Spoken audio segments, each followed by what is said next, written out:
Ladies and gentlemen, Gachagua has given an interview, and what he has said is scaring, ladies and gentlemen. What he has said would even scare the devil. He has mentioned 3 incidents that have left everybody scared. And if what he's saying is anything to go by,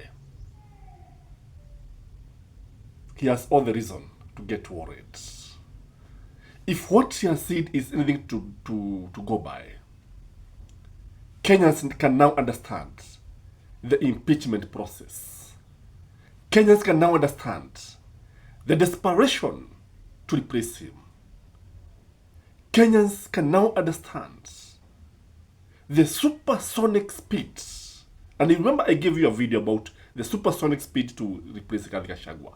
Now, I want you to watch this video and make conclusions. What do you think about Gachagua? Do you believe what he's saying? Number 2, who is this person who entered his room or who sent somebody in his room? Who is this person? Who wants him?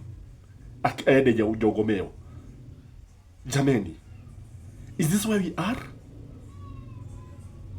Ladies and gentlemen, in fact, I was just about to give another video, but when I realized that he has come out and addressed the media, I want you to read, to watch this and make your own conclusions. I don't want to make any conclusions, ladies and gentlemen, but things are just about to get worse. The court battle is just a tip of the iceberg. What Gachagua is saying is also a tip of the iceberg. I hope Kenyans will hear more. Watch this, ladies and gentlemen. Many of his people are calling here asking whether I'm dead, whether I'll survive, whether I'll recover. They were celebrating. It's the most unfortunate thing that has ever happened in this country. That you can be so vicious to a man who helped you to be president. And the crime of this man, telling you the truth. Don't evict people without compensation, Mr. President. Mr. President, don't overtax people. You are killing them, you are killing their businesses. Don't force a housing program on people. If people do not want these houses, don't force them. My only problem with the president is just being truthful because nobody else can tell him. The framers of the 2010 Constitution wanted a deputy president who is elected as a buffer who can stand for the people. The charity we are being treated for, 2, is get rid of an elected deputy president and appoint a control freak. A fellow you appoint who cannot ask a question, who cannot say anything. And I'm sure if they succeed, he'll be asked to sign an undated resignation letter so that in case he starts asking questions, he can just be told to resign. But the framers of the 2010 Constitution were very clear in their mind why they wanted a deputy president who is elected. I'm the only man in the cabinet and in the whole government who can stand up to President William Ruto and tell him, hey brother, this is not right. This Adani thing is not good for the country. There's too much corruption, Mr. President. This how thing is being forced down on the people of Kenya. And they don't like it. Please don't force it down on them. You know, situations where medical equipment that was being supplied by Kenyans to the Ministry of Health now has been given to one single Asian. I say, Mr. President, this is not right. We are killing our business people. So, as we speak, I say that my lawyers are in court. We have faith in our judiciary. And I requested that, according to the rules of natural justice, I be accorded an opportunity to be heard in the Senate. You remember I presented myself to the National Assembly and defended myself. In the Senate, I was there day 1. And even when the Speaker asked me to sit down to listen to the charges, I decided to stand up to face my accusers. I was there the following day. I was ready for cross-examination. The 11 counts is nothing but malice and fiction. It was a political game by the president to get rid of me. And looking at it, I don't think the president had any intention of ever working with me. I think he just needed me to help him win the election because of my mobilization capacity and the faith the Mount Kenya region has in me. So I should have been given an opportunity. I have asked my lawyers and they have told me the motion was not time-bound.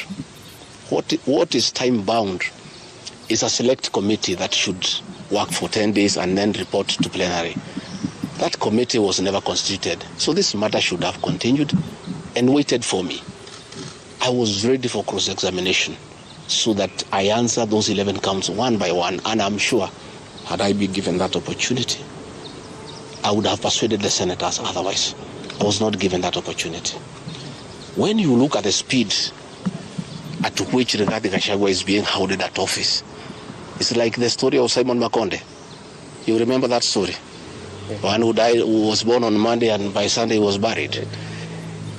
The kind of efficiency that has been exhibited in hounding Rigathi Gachagua out of office, if this efficiency was being exhibited in the management of the affairs of this country, Kenyans will be very happy. What is the hurry? The framers of the Constitution gave the president 14 days to look for somebody to replace the deputy president. It gave Parliament another 60 days. That's a total of 74 days. Why is a job that was prescribed by the framers of the Constitution to be done within 74 days is being done in half a day? You must ask yourself that question. I think it's being hurried to circumvent justice to avoid the courts of law from interrogating this matter and making a decision. The courts told us they don't want to interfere with the process, to let the parliamentary process get finished and then go to them. We have gone to them now. It's over. The courts will interrogate the process and make a determination. But I ask, let the president obey court orders. Through a court order, Rigathi Gachagua is deputy president. Why doesn't he have cars? Why doesn't he have security? Why has his office been made dysfunctional? I think it's very important. But finally, I want to tell the people of Kenya that I don't feel safe. And for the first time, let me say that on 30th of August, in Kisumu, undercover security agents entered my room in Kisumu and bagged it. And one of them tried to poison my food. But we detected it and we were able to escape the scheme. I was supposed to be killed through poisoning. On 3rd of September, in Nyeri, another team from the National Intelligence Service came to Nyeri and tried to poison food that was meant for me and Kikuyu Council of Elders. I did report this matter to the National Intelligence Service, and the officers who were assigned to my office, I asked them to leave because I felt I was not safe. After the 2 attempts to assassinate me through food poisoning failed, it is when this impeachment motion was hatched.